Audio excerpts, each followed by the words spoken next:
नमस्कार मित्रांनो, टेक्निकल ज्ञान आणि नवीन अपडेटमध्ये तुमचे स्वागत आहे। आज आपण आपल्या या व्हिडिओमध्ये बघणार आहोत फक्त मोफत प्रवास या लोकांसाठी काय असणार ती बातमी। चला बघूया आपल्या आजच्या या व्हिडिओमध्ये। मित्रांनो, दुर्दैव आजारावर उपचार घेणाऱ्या रुग्णांना देखील एसटी प्रवासात 100% सवलत दिली जाते।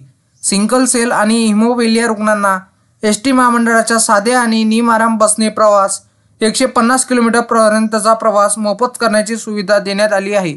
त्याचप्रमाणे मित्रांनो, HIV आजारावर उपचार घेत असलेल्या रुग्णांना साध्या आणि निमआराम बसने 50 किलोमीटर पर्यंतचा प्रवास, तर डायलिसिस उपचार घेत असलेल्या रुग्णांना साध्या आणि निमआराम बसने प्रवास 100 किलोमीटर पर्यंत प्रवास मोफत करण्याची सुविधा देण्यात आली आहे। मित्रांनो, एसटी महामंडळातर्फे जवळपास 30 प्रकारच्या वेगवेगळ्या योजना चालवल्या जातात, ज्यात सवलतीच्या दरात आणि मोफत प्रवासाची सुविधा काही विशेष नागरिकांना देण्यात येते।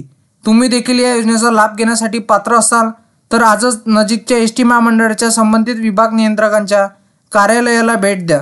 ज्या योजनेसाठी तुम्हाला अर्ज करायचा आहे त्या योजनेचा फॉर्म भरून घ्या। फॉर्म भरताना तुम्हाला तुमची खाजगी माहिती, ओळखपत्र आणि संबंधित कागदपत्रे सादर करावे लागतील, हे लक्षात असू द्या। मित्रांनो, या योजनेचा लाभ घेण्यासाठी तुम्ही इच्छुक असाल तर तुम्ही नजीकच्या MSRTC डेपोला भेट द्या व तिथं तुमचे फॉर्म फिलअप करून तुम्ही त्याचा लाभ घेऊ शकता। मित्रांनो, तुम्हाला माझी ही बातमी आवडली असेल आणि असेच नवनवीन व्हिडिओ बघण्यासाठी तुम्ही आपल्या चॅनलला लाईक, शेअर अँड सबस्क्राईब करा। धन्यवाद।